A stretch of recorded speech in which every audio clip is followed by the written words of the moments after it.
আসসালামু আলাইকুম। তো বন্ধুরা দেখছেন একটি 1200 স্কয়ার ফুট ছাদের শাটারিং শুরু করেছি।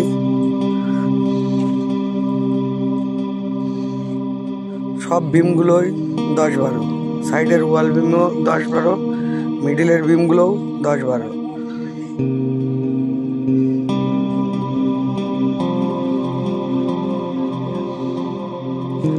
বিমের শাটারিংটা শেষ হয়ে গিয়েছে, এবার রানার মারা হচ্ছে।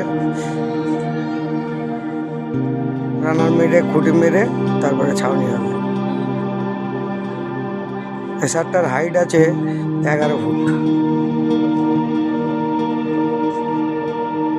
তো বন্ধুরা, আমার ভিডিও যদি ভালো লেগে থাকে বেশি বেশি করে শেয়ার করে দেবেন, লাইক করবেন এবং সাবস্ক্রাইব করে দেবেন।